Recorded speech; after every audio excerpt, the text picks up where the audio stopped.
So kom ons byna aan die einde van ons program Lig op Lig, Melodie FM 97.1. Ek is Willem Lombard en het is my lekker om uit die woord van die Here te lees en julle ook daarmee te groet. So aan die einde van die program lees ons altyd die gedeelte uit die Nuwe Testament. In aansluiting by ons tema, die wind waai waar hy wil. Ons weet baie goed dat die wind ook partykeer met 'n hoofletter geskryf kan word en dat die wind dieselfde woord het in baie tale, ook in die antieke tale. En daarom is wind partykeer die gees van die Here. En die gees van die Here werk op misterieuse wyse. In die Nuwe Testament lees ons in Lukas hoofstuk 1. Die geboorte van Jesus word aangekondig. In die 6de maand van Elisabeth se swangerskap het God die engel Gabriël gestuur na 'n maagd in Nasaret, 'n dorp in Galilea. Sy was verloof aan Josef, 'n man uit die geslag van Dawid. Die naam van die maagd was Maria. Toe die engel by haar kom, sê hy: "Ek groet jou, begenadigde, die Here is by jou."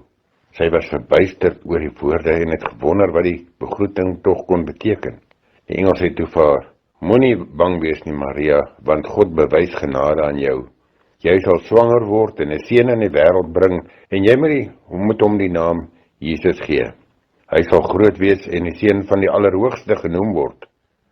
Die Here God sal hom die troon van sy voorvader Dawid gee. En hy sal as koning oor die nageslag van Jakob heers tot in ewigheid. Aan sy koningskap sal daar geen einde wees nie." Maar Maria sê vir die engel: "Hoe is so iets moontlik, aangesien ek nog nooit omgang met 'n man gehad het nie?"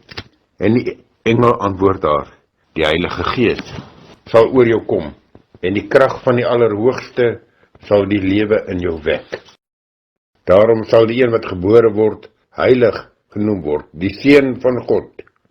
Kyk, 'n bloedverwant van jou, Elisabeth, het in haar ouderdom self ook 'n seun ontvang, en sy wat as onvrugbaar bekend was, is nou al in haar 6de maand. Niks is vir God onmoontlik nie." Maria sê toe: "Ek is tot beskikking van die Here, laat met my gebeur wat u gesê het." En toe het die engel van haar af weggegaan. 'n Aangrypende aankondiging aan Maria oor wat met haar gaan gebeur, dat die Heilige Gees in haar gaan werk en dat Jesus uit haar gebore sou word. Maar ons sien ook hier dat iets anders gebeur, dat hier 'n aanvaarding kom van 'n moeder met 'n groot uitdaging om die lewe aan te pak. Want sy weet, hierdie kind van haar gaan iets besonders wees, en soos die lewe aangaan, het sy gesien dat haar kind 'n missie het, 'n visie het. Haar kind, die Here Jesus, het gekom, en sy het nooit in sy pad gestaan nie. 'n Wonderlike eienskap vir my van Maria. En ook in daardie opsig glo ek dat die Heilige Gees vir haar bereid en bekwaam en voorberei het om haar kind so groot te maak, om as seun, as man, die beste te kan doen wat hy kan doen op die hele wêreld, teenoor elke een.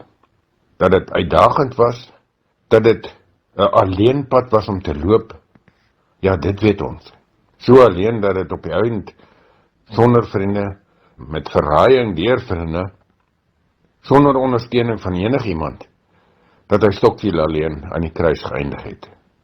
Iets daarvan wys vir ons, moederskap, om jou kind uit te daag, om die lewe voluit te vat, al jou vermoëns, al jou talente, te sorg dat jou nalatenskap as mens vir ander waardevol is, dat dit partykeer werklik eis, dat jy moed aan die dag moet lê as moeder, om jou kind vry te stel, uit te daag, om die beste te doen, met elke dag van sy lewe.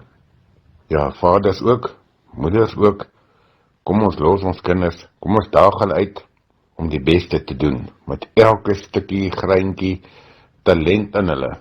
Partykeer gaan dit swaar wees, uitdagend wees, maar dit is die manier om die volle verwesenliking van jou doel op hierdie aarde te bereik. En daarvoor het ons die genade nodig van die Here. En die wind van die Here, die Gees van die Here, moet deur ons waai. En ons moet toelaat dat dit gebeur. En daarom mag die genade van ons Here Jesus Christus, die liefde van God en die gemeenskap van die Heilige Gees met elkeen van julle wees en bly tot in ewigheid. Amen.